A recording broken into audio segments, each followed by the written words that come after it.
All right. It is Grego Gallagher with the Road Trip Podcast, and today I have a special guest. For the first time, we're having on a fight expert. The guy's name is Ed Aiken, and he's crazy effective. He's trained with Paul Vunak, and we can get a little bit about into that, a bit about his background. Then we'll shift gears into real solid advice in order to come out effective in the chance that you have to defend yourself in a street fight. So let's just get down to brass tacks. Ed, how's it going, man? Good, good. How are you guys? Pretty good. Tom, what's up? Nothing much, man. What's happening? Again, I'm excited to be here. I'm ready to rock. Cool. All right. It's gonna be a good interview. Yeah. So, Ed, let's start and just talk first about your background. Why, who you are, how you got into martial arts, and why people should listen to you compared to like the other. Because there's so many guys that have martial arts experience. Maybe they've done, karate for 20 years. What separates you? Yeah, basically, I got into martial arts pretty young, maybe 13, 14, and I had a typical story. I was getting bullied every day, getting beat up every day. My mom just said, hey, we got to do something. So she got me into these crappy karate classes, and I would go back and try to do the techniques and the crappy kicks, and then that would just increase the ass beatings. so for years and years, I just kind of came out of a very base need to learn to protect myself. And luckily, at about age 17 or 18, I finally found a school that was effective, because back then we didn't have the UFC, we didn't have cage fighting, people didn't know what was effective, and so you had a lot more people walking around those days thinking that they were deadly killers when really they didn't know anything. And so it took a lot of years to really put the feelers out and find something that was effective. And I found a Jeet Kune Do concept school, which Jeet Kune Do is Bruce Lee's approach to fighting. And that led me to moved out to California with a friend of mine about age 18, 19. And I went to go train with Paul Vunak, and at the time he was just getting done with training SEAL Team 6 as their exclusive trainer.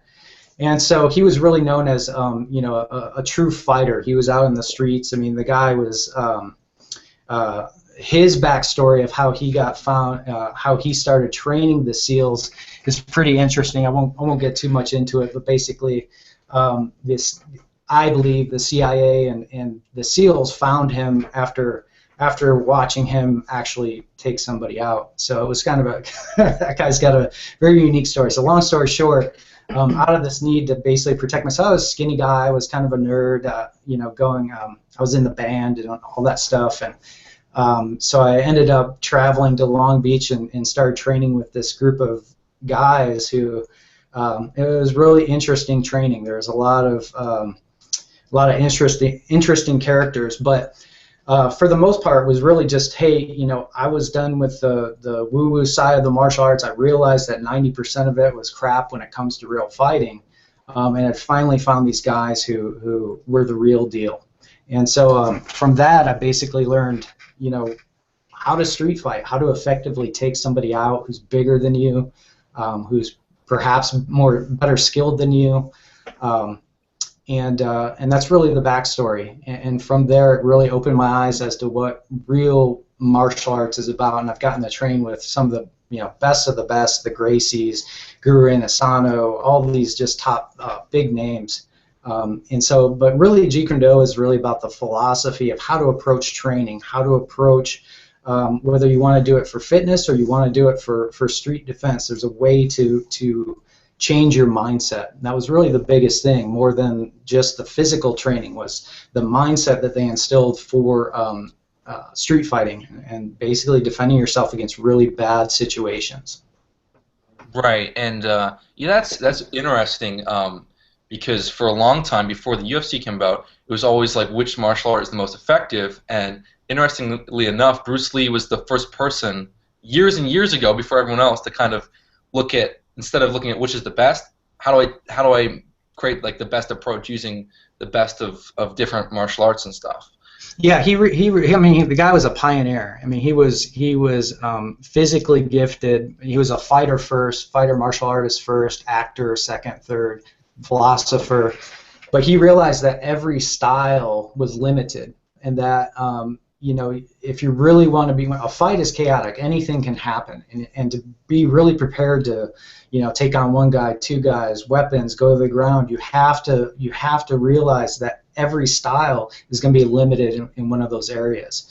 And then he started taking it a little further and realized that no, it's the individual that's more important than the styles, and you have to, became this whole process of self-discovery, even though you're doing it through looking at yourself in an actual fighting situation and realizing what works and what doesn't. And it's just like fitness. Everything, there's no one style of fitness that has everything. Everything is limited. CrossFit is limited, and Thai boxing is limited for their fitness, and Olympic weightlifting, but everything also has its positives. And if you're able to look at that framework and able to absorb what is useful, reject what is useless, then you start discovering the truth and discovering the cause of your own ignorance. We just happen to do that with street fighting. Right. That's beautifully said. Now, so let's kind of go into a couple scenarios, and because I want to leave people some really effective advice to take from this. How do like most street fights go down? I guess a lot of other listeners, a lot of guys in their 20s, 30s, they go out to bars and stuff, and that's probably the most common scenario. Yeah. So how do most fights go down? And then how would like someone take out a bigger opponent? Because usually if you're getting picked on, it's not by a guy smaller than you, but a guy bigger than you. How do you bridge that gap? Yeah, the most common places a guy's going to get in a fight are going to be a bar, a party, or a club. I mean, for a young male. And,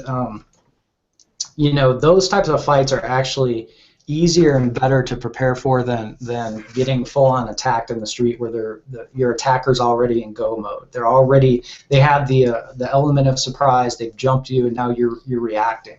Or where two guys go out in the street and they square off. That's very difficult. You've got to have more training than you do to prepare to defend yourself in an altercation in a bar. And the way that the biggest mistake that 99% of guys will make in a street fight, and that includes your attacker, is that they're gonna come up to you and they're gonna talk shit. And most of the time it's because they want, they're bullies. They want to intimidate you. They want to look good for their friends. But that's their biggest mistake. And for anybody out there, the number one rule is you never talk shit. 99.9%. There are times where you want to use it as a distraction, or it's they assume you won't do that, and you come out 100%, and it gives them pause. So there are psychological reasons to do it, but for the most part, don't talk trash. Let the other guy approach you. And what you need to do is this is a very basic formula, but this is going to help you win 99% of the fights. When the guy approaches, first thing you do is hands right here, and you act scared, because that's going to do two things. It's going to give that person what they want. They're like, oh yeah, I could beat this guy's ass. He's scared. He's going to revel in it, right? And you're going to borrow that moment in time to take him out with one of your big tools or multiple tools. And what those are is like, look, if we're assuming that a large steroid-induced douchebag is going to come up to us, he's bigger, stronger, he can probably take more punishment. I don't want to exchange blows with this guy. So in order for me to up the ante, I've got to do two things. I've got to hit him first, if I can, and I've got to hit him with a big tool. And your biggest tools are going to be your headbutts, knees, and elbows. And this is exactly what Vunak was teaching SEAL Team 6, is just to go in with rapid assault tactics and take out your opponent with a barrage of elbows, headbutts, and knees. Because you think about your head, it's a 12-pound fist, right? If you think of your elbow, it's very hard. It's like a ball-peen hammer, and your knees are the same way. So if you hit that person with a combination of really hard strikes, even if you don't take him out, he's going to be stunned enough for you to get out of there. And that was the other thing, is like, you don't want to all the bad things that ever happen in a street fight happen after the first punches fly. And if you stick around to admire your work or to talk shit afterwards or whatever, that's when guns come out, that's when friends come out, bouncers come out, police come out.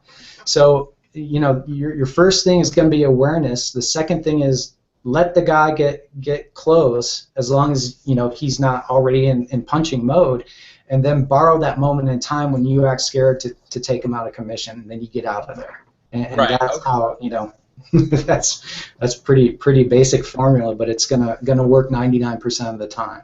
Yeah, some Pretty people awesome. listening might be like a headbutt, like really a headbutt. It's like there's a reason why it's been illegal in Ultimate Fighting for since almost the very beginning, or not the very beginning, but like since they started like putting in more rules.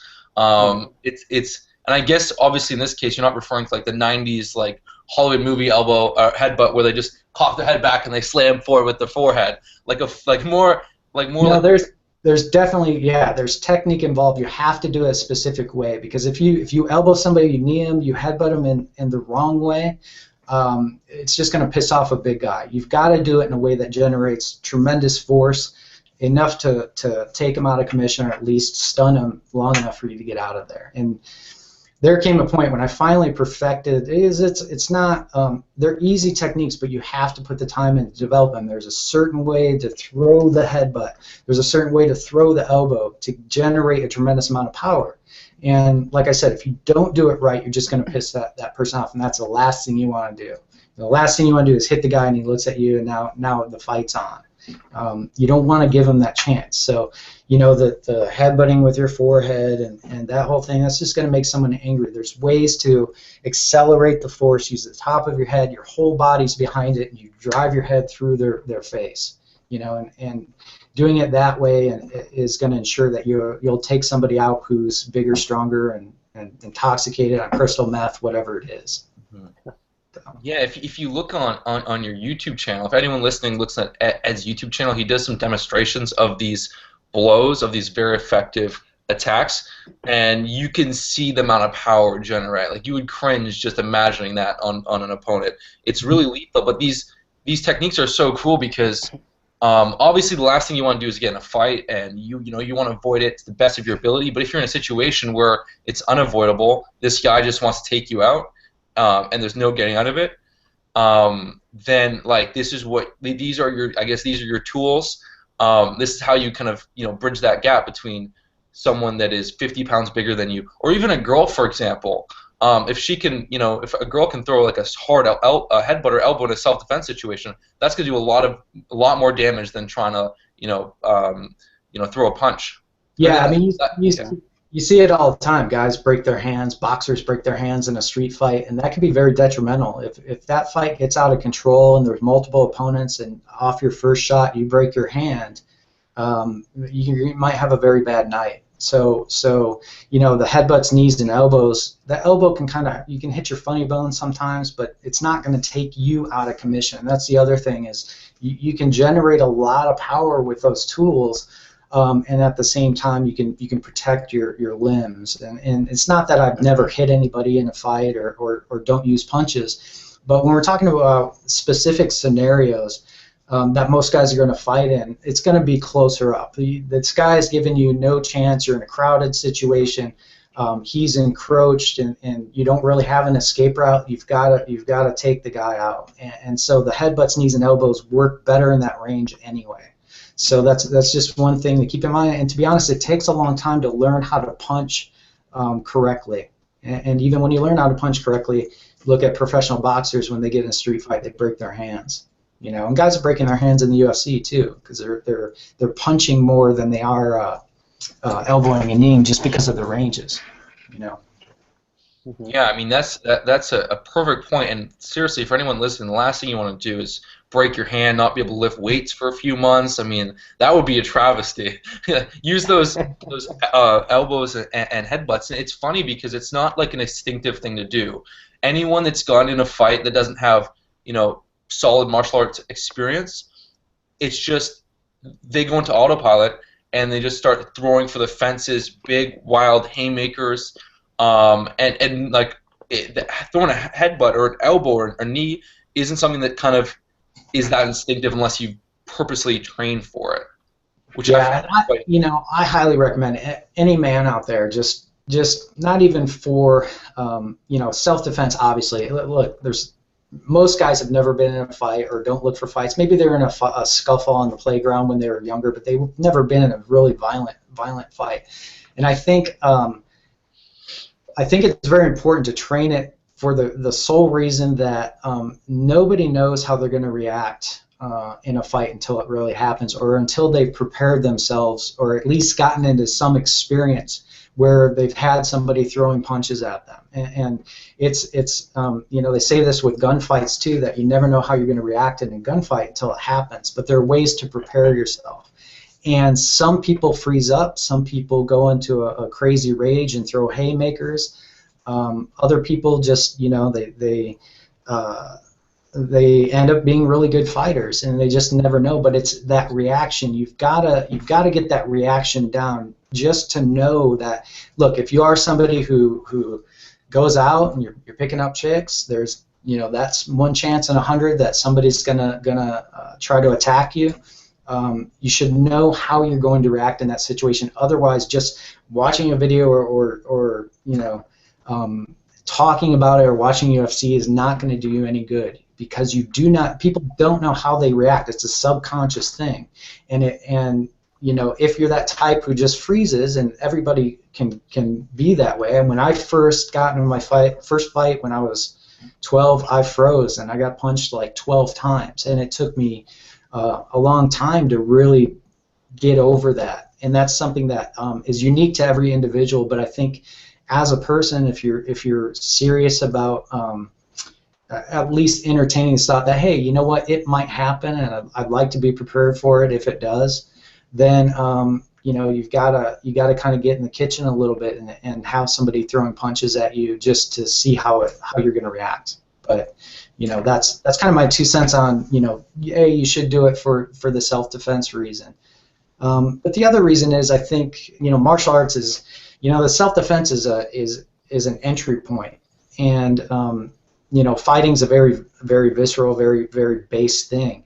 But the martial arts really opens you up to the bigger things in life, how things actually work, how movement works, how you internally, what the cause of your own ignorance is, how you're constantly going up against yourself and trying to problem solve. And I think to me, that's the biggest thing about especially JKD concepts, is getting that mindset, because it transfers over into other areas of your life. I mean, when you get, even if it's just confidence in knowing that you have a plan, you can walk into a club, you know where the exits are, you know that if things get really bad, you're going to get out of there, you're going to survive.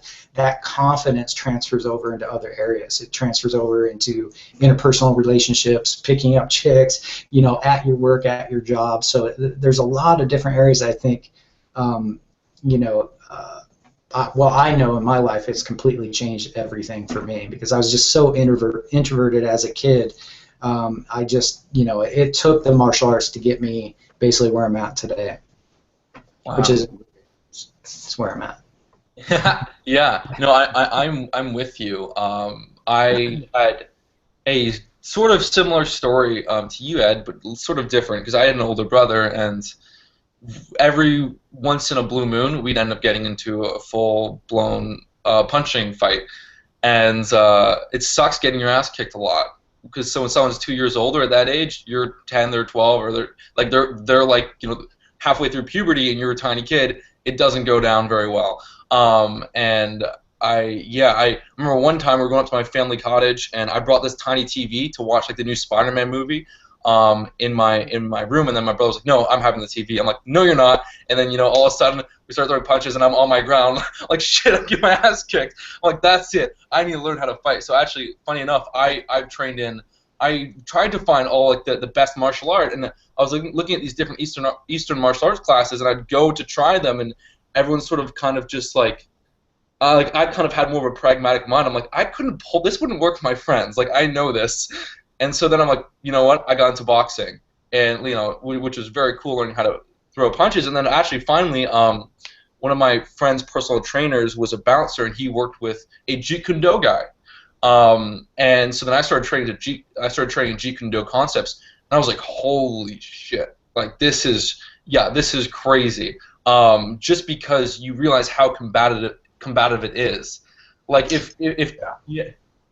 No, um, no. I mean, that's the thing about martial arts and combat is there's so many skills. That's why I say like the bar fight, the club fight, party fight is usually your best bet because you know the way it unfolds, it gives you the opportunity to take the guy out. You don't go, you know, you're not squaring off in the street.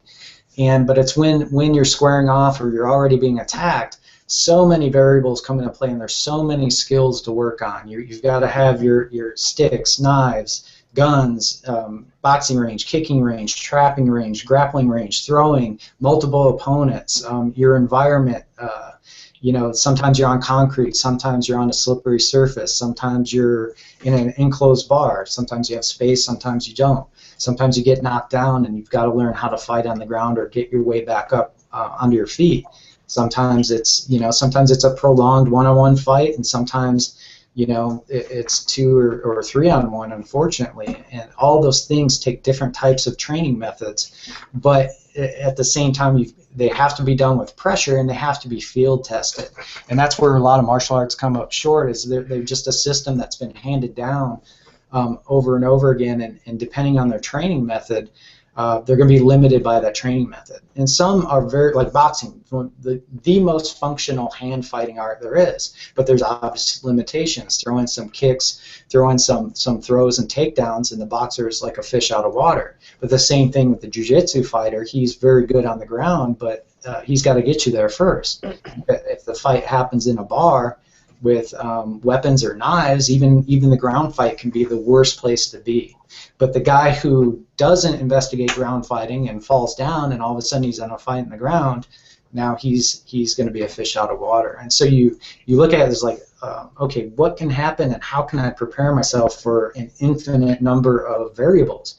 But and I think that's where Jeet Kune Do comes in, because they've been doing it for so long that they've really got it down. And you can never say one style is the best, but Jeet Kune Do is not really a style. It's a philosophy and a way to approach training, and you approach it through looking at reality and using reality as your feedback mechanism. And that's a great, that is a fantastic philosophy for business, because how many guys, create a sales page or create something or create a product, but they never tested reality first. They don't test it, and they don't understand where their product's not selling, because they're not using reality as their feedback. And that's why, JKD, you get in the kitchen, you gear up, you put equipment on, and you figure out what works and what doesn't, or the reason why it's not working for you. So it's very interesting. That's beautifully put. And it's cool because with Jeet Kune Do, essentially, you're almost looking through the lens of, would this work in like a real street fight situation? Whereas even when you're training in like very practical martial arts like Muay Thai, Brazilian Jiu-Jitsu, sometimes they're geared towards sport. Or in BJJ, you're rolling around 20 minutes trying to get that advantageous position. In what street self-defense situation do you really have that luxury, especially when you're not throwing any punches? Because I actually love training BJJ. I thought it was so much fun. I love rolling, but a lot of times, like maybe I'm facing a black belt, and he's kind of leaving his entire body exposed to anything, let alone like more of the brutal moves.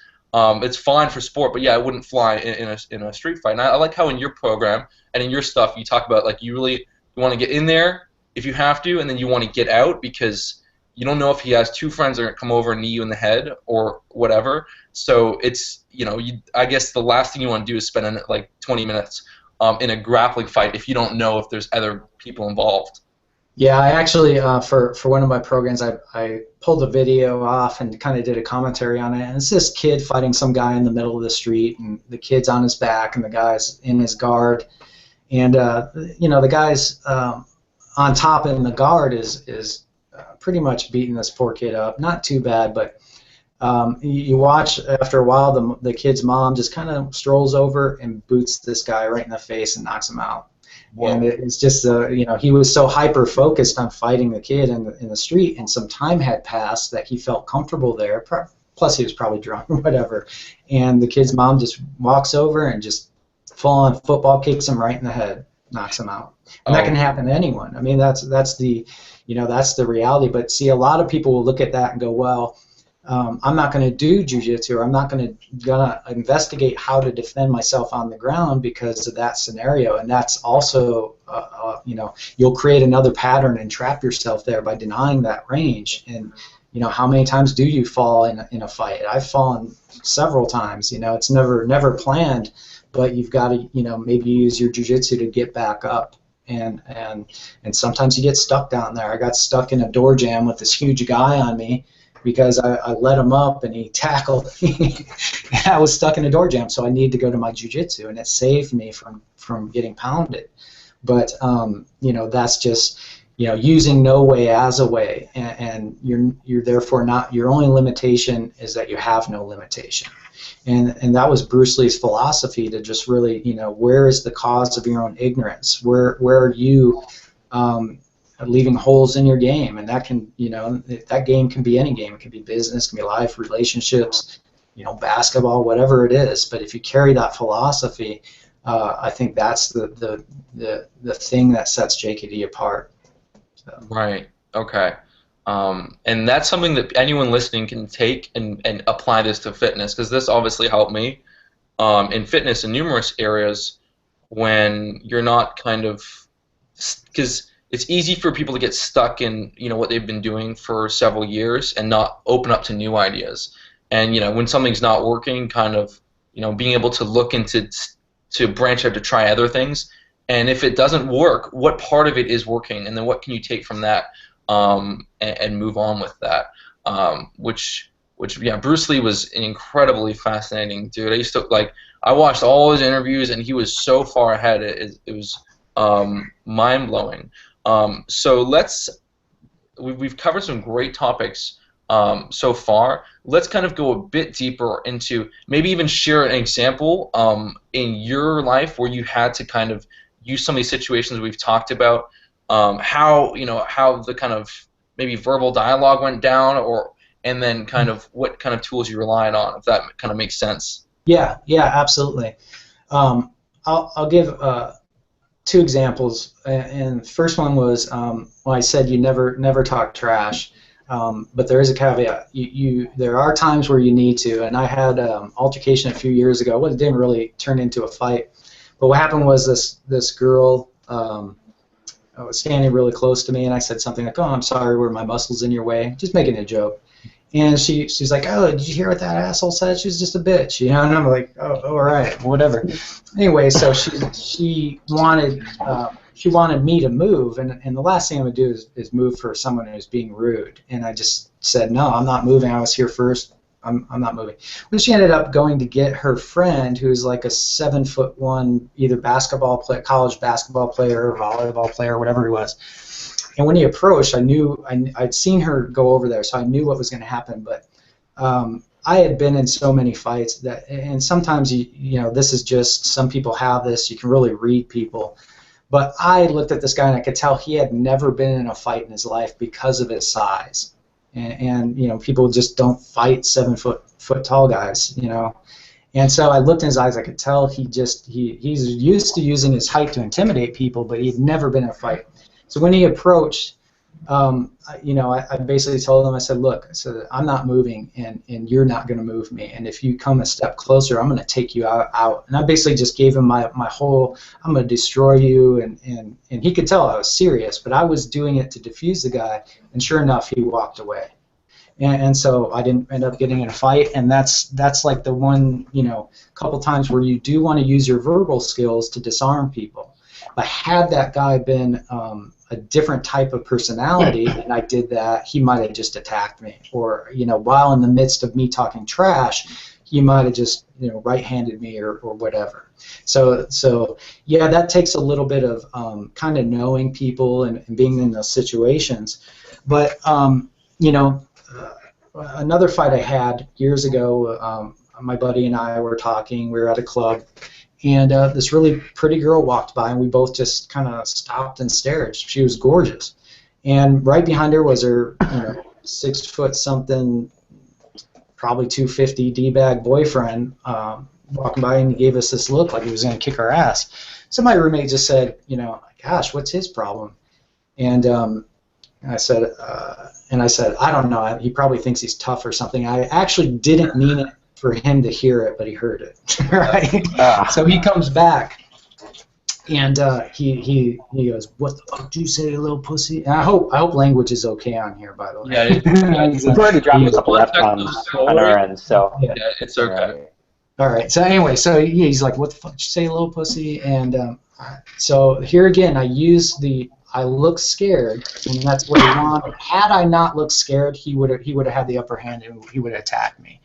But I look scared. I'm like, oh man, no problem. We just want to have a good time. I didn't mean anything by it. And so he goes, yeah, that's what I thought. And he walked away. To my friend, I said, yeah, lucky for him, and I'm in a good mood. And he heard me again. Oh. And so this time, no. he didn't waste any time. He grabbed my shirt. That was already... Okay, sorry. I just missed that last part you said. Oh, okay. So anyway, I was acting scared, and he walked away. He's like, "That's what I thought, pussy." And as he was walking away, I turned towards my friend because it kind of got under my skin a little bit. I go, "Yeah, lucky for him, I'm in a good mood." He heard me again, right? So this time he didn't wait. He grabbed my shirt and went to punch. And at the time, I mean, this is a testament to Vunak's training. We were training very, a lot every day practically, and getting in fights, and so my reaction was so high that I was able to intercept his punch with a headbutt, and basically I felt his nose crumple, and he dropped to his knees. I threw a quick elbow, and then I started beelining it towards the door because I was trained. That's what we were trained to do. Is the moment you get the shot where the guy's down, you take off. And so I didn't even think about it. I just went to the door, and. But unfortunately, it was a long club, and by the time I got to the front door, a lot of people were pointing, like, "Hey, that guy, stop that guy," and because they just see me drop this dude, they didn't see him try to, wind up and punch me. And so the moment I got to the door, and this is a lesson for everybody again, the bouncer grabs me, and the manager was there, and he said, he's like, "Wait a minute, right here." So once again, use fear. I go, "There's a crazy guy back there. He's trying to kill me. I just want to leave. Meanwhile, I'm thinking, I'm going to take this bouncer out with a headbutt if he doesn't let me leave, because I'm not going to jail for this guy, and I'm not going to get beat up by his friends if he has friends or whatever. And this actually is, this is why the philosophy is so important, because by acting scared and saying I just wanted to leave, the manager let me go, and I started walking out the door. And bouncers themselves can be pretty vicious too. Yeah, bouncers can be vicious too, and he was, and I luckily I had his head lined up, or had his face lined up. I was gonna headbutt him, and the reason I justify that is, sure enough, when I went out the door, and I was, going, there's more to the story, but I'll just cut to the chase. That 10 of his friends came outside after me. And so had I stayed there, even if the bouncer would have detained me, who's to say they wouldn't have swarmed me, and the bouncer too, or somebody stabbed me or whatever, So luckily I had the head start, and I took off around the corner, and 10 guys were chasing me. Luckily no one had a gun. Had there been a gun, I would have been shot, but they were just punk guys, and they gave up the chase after a while. So it was a very very good story to kind of show how the different tactics work, because, luckily I was trained to a level where the guy, even though he had the initiation, he was already cocked to hit me, I was faster and was able to take him out with a big tool, and it shattered his nose. His girlfriend came outside and was screaming at me, "You broke my boyfriend's nose!" It was one of those things. And so from that situation, he grabbed you, and he went to kind of drive a punch into your face, and then I guess from there you were able to kind of get in quick. What I did is he had his hand here, so I put this hand over and I cut the back of his head, and I whipped my head straight into his face. And what happens when you do that, or hit somebody with a good elbow, is a lot of times they drop straight down. And so I immediately went to elbow him, and I looked, and he was already down on his knees, but he was still on his knees, and so I gave him a quick elbow shot and a quick knee.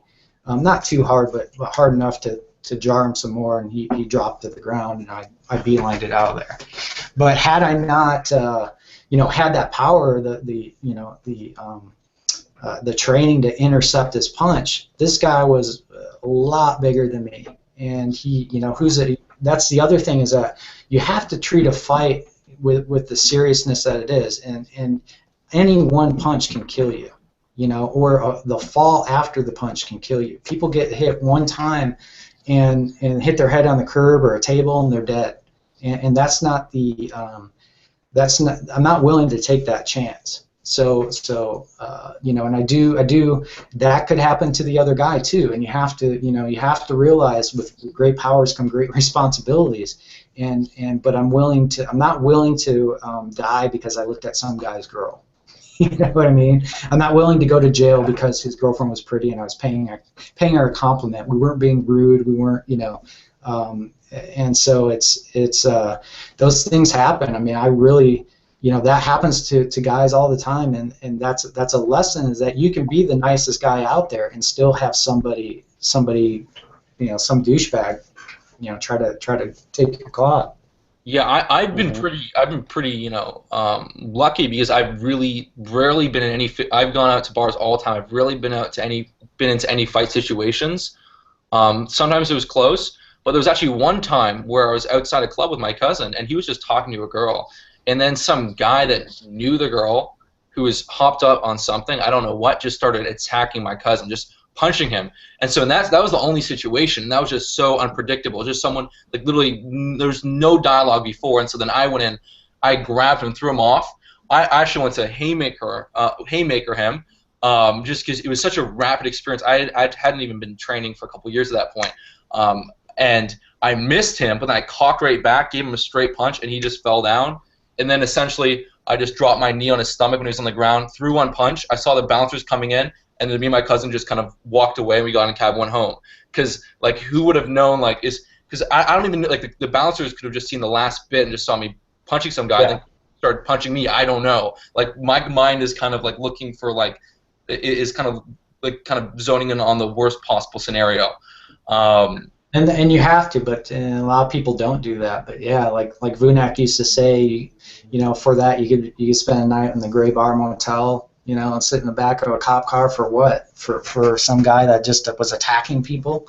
Even if you weren't at fault, do you want to spend months in court to prove your case? It's just better to it. But even more so if the crazy guy had friends or did have a gun, and you punched him, and then you stuck around, and he decided to pull out his gat after he came to. What good is it's going to do? And that was the perfect thing to do. I mean, sometimes you have to react. Sometimes the fight's already in motion, you have to react, but then you've got to look for your opportunity to get out of there. That's almost more important. So, like, find your exit. My wife knows if I grab you, we're running. Like, there's no ego involved. I'd rather go home at the end of the night. Like, I don't, it's and just recently, me and some buddies were out, and some guys tried to start something with one of my friends, and I was assessing the situation, and something didn't feel right, and so I finally gathered all my friends and said, we got to get out of here. There's something not right. And sure enough, when we left, like, one of my other friends said, yeah, that guy pulled out 2 knives and had them in his hand. Now, I had never even seen those, and I was watching the guy, and had he attacked my friend, I would have went to the side. I very well could have got stabbed too. That's the other thing, is luckily, just by looking at the situation and kind of listening to my intuition, we got out of there. And that's hey, there's no ego involved. Like, it doesn't. Sometimes you got to walk away, and it's just it's really when you don't have that choice, though. How are you going to react?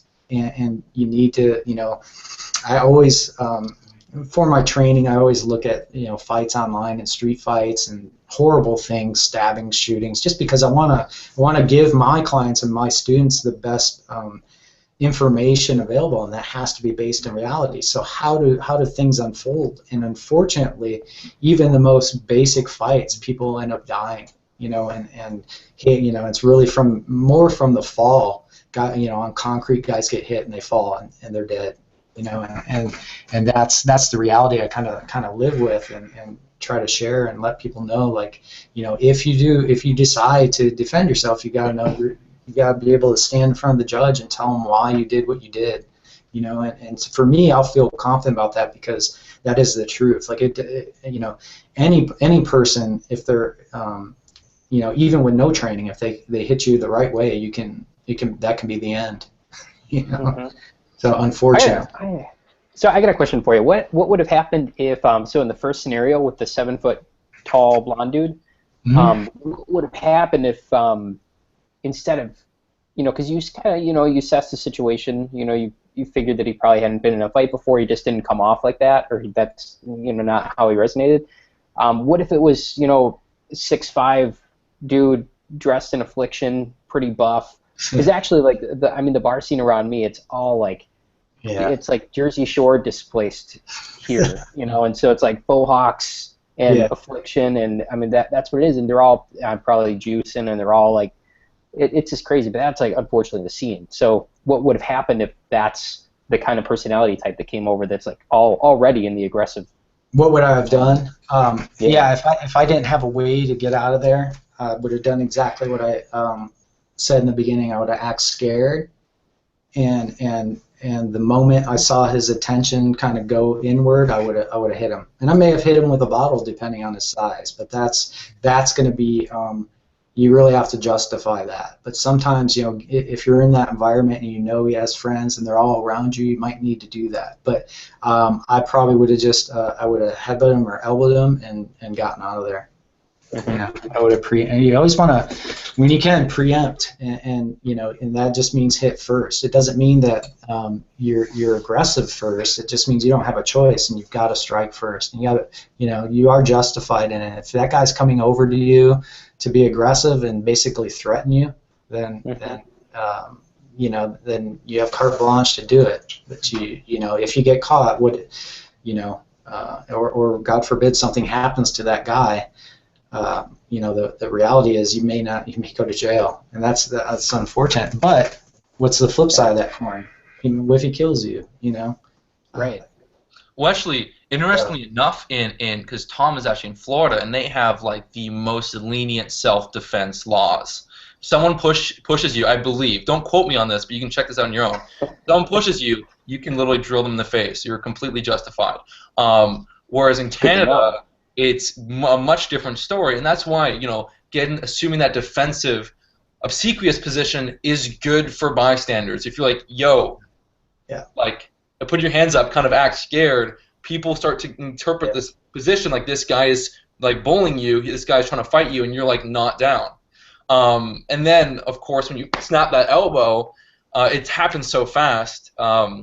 And you're out there. And that's the other thing too, is if you ever test reactions, when somebody's, you know, pretty close to you, we'll just say arm's length, and your hands are down, and they go first, you're almost guaranteed to not be able to deflect it. But when your hands are up, it's very easy. It's much easier to do it. The reaction time is so different. But you're absolutely right. You have to assume you're on camera. So going like this is like, you know, hey, I said I was scared. He made a furtive movement, and he cocked his shoulder, and I just reacted out of fear.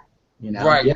That is a perfect point, because you're getting almost like two birds, one stone. Not only are you, you know, protecting yourself in a situation that you have to, it's such a situation you have to like talk to cops or whatnot. You're also, you know, very well on the upper hand, because if most guys, if they're kind of mouthing off to each other, their hands are down or they're by their waist, and literally like that is I don't know what people are thinking, because if you're in an altercation where, you know, you're just kind of mouthing off and you can feel the adrenaline coming up, you can like feel that physiologically, you can feel that in your body, and it feels kind of almost uncomfortable. You're like, I feel like in a moment's notice, like I'm gonna have to like fight, and like God, like why would you have those hands down? Like, you know, one would think to put them up, because if that punch comes up, exactly, the reflex time is way too slow. And that's why it's you know, you don't want to talk trash, because you've let them get into that zone, that range, you know, because just by the fact that you guys are you know, like having a verbal exchange, most of the time one parties or both parties are going to walk towards each other, and that's danger close to me. I don't want anybody to get danger close, and I'm on high alert when they get inside my bubble of safety. And that's just I want to have my protection if he decides to come in. I want to have everything already up, or at least have something between us to where I know he can't reach me, and if not, then and you can still act scared at that point, and that can diffuse it. But it's a great tactic.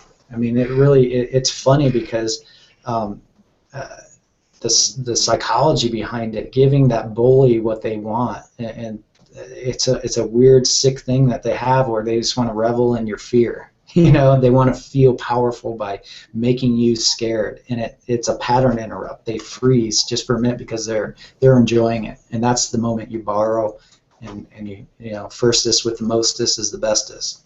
So. Right, very cool.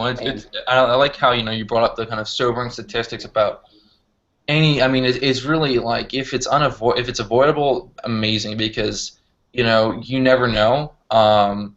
And even you could be extraordinarily well trained fighter and you don't know that his friend's right behind you, but to punch you on the back of your head and potentially ruin your sight. So I mean, it's obviously it's important to kind of, if you can get out of it, get out. And if not, then be willing to kind of throw that first punch. And it's funny what happens when you're trained, and you obviously you probably experienced this yourself. It's like when you're trained, you're a lot more calm in a situation that could very well turn into a fight. The guy might be there, he might have kind of pushed you, or he might just be kind of getting right up into you, and you don't get that same freak out reaction that you would if you don't have any training. So if you don't have any training, you're like, yeah, for me, it's I do feel the butterflies, and I get nervous during the verbal, or during the all right, this guy is eyeballing me, I know he's going to come over. But the moment the fight happens, I am completely calm, and that's from the training. For me personally, some guys, yeah, they don't get nervous at all, and I do in the beginning. But the moment that first punch flies or the action starts, I'm completely calm. And there are times where just from the training, I black out in certain ranges. I'll black out and in a clinch and trapping range because I'm going 100%. And when the range breaks back out, I'm calm and I'm assessing the situation. And that is a direct correlation through the training that we used to do with Vunak, because he if seen my talk on Killer Instinct, I go into detail about how there's certain times where you have to turn it on. You go 100%. You're 100% committed. And it's not a sustainable state. You can't. There's no UFC fighter in the world that could go 100% for even a 5-minute round. It has to go in spurts. But it's during that time that mentally it's kind of strange. I've blacked out and come to, and the guy's on the ground, and I'll remember later what happened. But it's that's where the training comes in. And it's got to be instinct. You've got to. You gotta drill it to get it. And the beauty of my program is in starting with, hey, this is how most fights start. You don't have to drill a lot. You've got to get your headbutts, knees, and elbows down and do it a couple times and get used to somebody getting in your face, maybe throwing a punch or two. But it's really hit, and you're out. And you just have to develop those tools a certain way. And it's through the development of those that you get that emotional content, you get that power and everything behind it, and the technique. It's just like lifting a weight. I mean, you go heavy, you've got to concentrate and put your technique and everything along with your power and intention and motivation and will, and all that, it happens in an instant. So you're turning it on, you're turning it off, turning it on, turning it off, and that gives a lot of introverted guys, gives them that behavioral flexibility that they never had before. And that's something I never had, that killer instinct when I was a kid. I had a rage from getting beat up, but I didn't know how to focus it.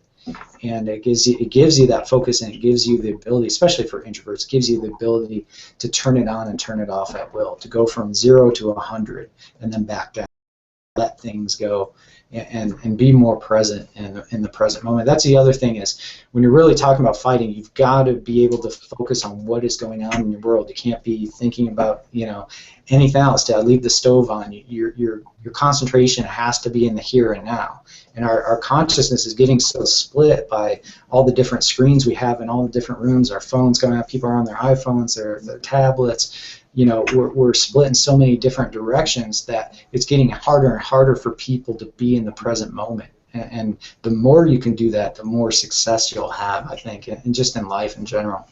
Right, that's like a metaphor because actually I talk about this on the podcast quite a bit. Is I kind of bring up Eckhart Tolle and the importance of being present, and there's a vast realm of intelligence far beyond thought. Like in a fight, yeah, exactly as you said. If you're actually you want to become present, and that's only effective. I think that's why Bruce Lee said, "Empty your mind." If your mind is off in some other place, your technique is not gonna be as effective, which is a very very cool point. And I think like as well with the whole aspect of being present is as you mentioned, a lot of these bigger guys, they just want to assert their ego. And so a lot of these fights that we see in bars and stuff, they come on, it's more of an ego fight. But if you're truly present, you don't feel that need to defend your ego, which is kind of an interesting phenomenon, which in and of itself would kind of dissolve a lot of fights. Because you see some of these people that have just a chip on their shoulder. Any small, like this bouncer that sorry, not the bouncer, like that boyfriend that was 6'5". You just said like a couple things and he freaked out and he wanted to fight you. I mean that exposes a lot of insecurity, and that's the kind of guy that probably is going to get in a fight a lot, or people are just going to be intimidated because he's so big. But yeah, I guess my point is that you're really present. Yeah, you really get to a point where even if you're just doing jiu-jitsu or something like that, if it's competitive, you get to a point where you kind of realize like no matter how long you've trained or how good you think you are, there's always somebody better, and there's always a day where you're the nail and they're the hammer, and that's the reality. And I'm a black belt in jiu-jitsu. I still train jiu-jitsu 3 times a week, and I get tapped out. Some days I've wrestled like a blue belt, and I have no ego involved. But it doesn't mean I don't want to do better and strive to get my skill up. But you still a lot of that will go away because you'll see big guys get beat by small guys, and you'll see you see the douchebags get put in their place, but sometimes they don't. In martial arts at this, but they get it in other ways later on in other areas of their life. But you can, unfortunately, with cage fighting and UFC, you can be a big douchebag and do very well, to a point because it's based on physical skill. But but you get exposed through that eventually, and people will see you for what you are. And I think. The true martial artists, they lose their egos, and that's because they look at the rigid rod of reality and they know that there's always somebody better. They can have an off day or things just don't go the way they thought it would, and you've got to kind of let go to what is versus what you think should be. I think, honestly, one of the biggest takeaways so far from this call alone is just the detachment from ego, because, you're saying, you are probably confident in most scenarios that you encounter. You've put down people, way bigger than you that, other people would probably not imagine that you could.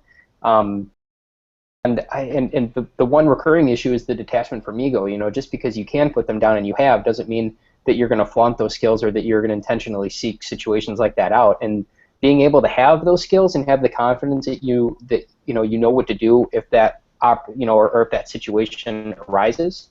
And then executing it enough so that you get out of there and like detach from not like reveling in what you did or anything like that. I think that's really important, and it kind of distances what I think a lot of people perceive the benefits of martial art as, where you can kick somebody's ass, so it's okay. So you put them down, and they probably just don't know what an actual fight entails. That just because you beat someone's ass doesn't mean that they don't have a knife or they don't have a gun or they don't have 10 friends that are surrounding you, and so being able to detach yourself from your ego, do what needs to be done, and get out of there. It's really important. And this is probably why the really, really good fighters don't talk a ton of shit, because they know they're really good. They don't have anything to prove. Mm-hmm. Yeah, and by talking about it, they might be proven wrong tomorrow. That's the other thing. It's kind of it's the reality is, do I want to say I'm something which I might not be? I think it's okay to have confidence, and especially if you're competitive, you need to have that confidence and think think you can do more and move beyond your limitations. But I like what Guru Inasano says. I think it goes, I'm not half as good as I want to be, but I'm probably twice as good as you think I am. And I think that's a really good way to hold it.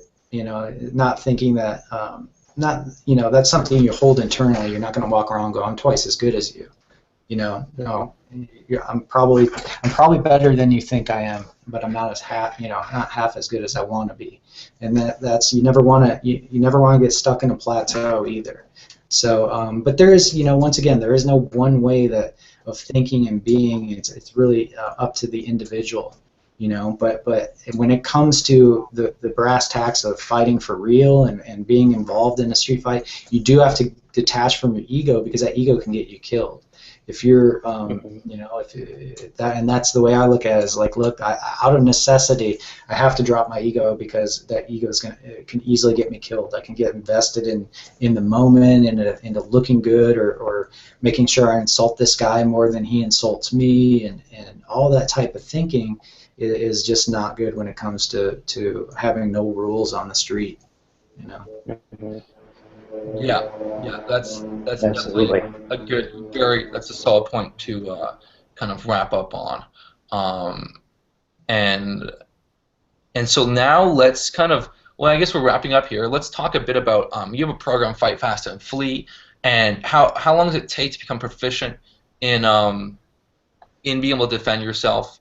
Obviously, it's not going to take as long as becoming a black belt in Brazilian Jiu-Jitsu, which takes maybe 10 years. But because you work on these key tools, it's more efficient. So how long does it take, and how can one learn these fight moves? Yeah, so I put together basically a program where I think the starting point should be, the most common areas where guys get into fights. So basically, it can be for women too, but hey, young men tend to get in fights at bars, parties, and clubs. It just happens because of the environment. And so I put together a program that starts with developing those tools and the philosophy and strategies we kind of laid out today. As to how long it takes really is up to the individual, but flight time definitely, the more you put into it, the faster you can develop these tools. But because of the very nature of what we're talking about is really the strategy of how to hit with our big tools, which they're more, but your basic three are going to be headbutts, knees, and elbows. How long does it really take to develop those? It doesn't take long. And somebody could be proficient and easily defend themselves within a couple weeks. And it doesn't mean you're going to be able to take everybody out, but if you follow the strategies and you have a pretty good headbutt, knee, and elbow, and you're able to strike first and then basically and you can run, then I think you're being able to defend yourself very quickly is very, very possible. What takes time is once the fight already, if you get swarmed and somebody and a group of people are already attacking you, you're caught in a flash mob or something like that, that takes time. Or you're squaring off with somebody in the street, that takes training, and that can take honestly, it could take several years till you feel confident in defending yourself. If you have the time to dedicate to it, a year, but really being able to defend yourself in those situations that we talked about, if you train a few times a week, it can take you a couple weeks to feel confident with it, because it's really very, very basic. You just have to have your body mechanics down a certain way. You have to actually, test it out. Get a buddy who puts the helmet on and give him a concussion, and you'll feel confident. But it's once the tools are developed, it doesn't take that long. Okay, and so and how typically, if two people are fighting at a bit of a distance, I mean, how would one break that distance in order to kind of get in and throw those elbows, knees? Yeah, actually, part of the program I go into that, and you've got to develop your long range tools, which I go over in the program. But you've got to have, once again, when we analyze street fights and we analyze it from a longer range, where you have the luxury of movement, or somebody's coming in from a distance, and you're able to encroach, and you have the ability to move. Developing your leg kick, developing your groin kick, maybe your oblique kick. a jab cross, a groin slap, an ear slap, which I go over all those long-range tools. Those don't take long to develop either. What takes a little bit of time is getting the ability to intercept when somebody's punching and time it with your longer range kicks. In other words, when somebody's trying to hit you with their arm, most of the time your leg is going to be longer than their arm. So you're going to intercept the punch with your long range kick. Therefore, you're out of range of their punch, and they're getting intercepted with your long range tools. And so we have a whole system set up to basically stay outside of kicking range. It's not like kickboxing, boxing, or Thai boxing, where you're exchanging blows at one range. You're staying in the pocket, exchanging blows. It's more in and out, and you're using your long range tools. You're intercepting with your hard leg shots, and the moment one of those shots hits and you recognize that the opponent reacts, then you make your entry and you get in close and do your headbutts, knees, and elbows. So it's a very streamlined way to train, but it takes a little bit of time because you have to have a buddy glove up and try to throw punches at you and come at you from longer range, and you've got to use footwork more like a basketball player where you're on the outside and you're elusive and so it's timing, but there's still only a few tools that you'll really need in long range, but you've got to get that timing down and that accuracy. All right, awesome. Well, if you guys want to check out Ed's program, go to kinobody.com/fight, and we'll link out to that. It's very effective stuff. Thank you so much for coming on today, Ed. It's been a blast. Yeah, I really appreciate it, guys. Yeah, it's awesome. All right, everyone, thank you for listening, and stay tuned till the next episode. Bye-bye.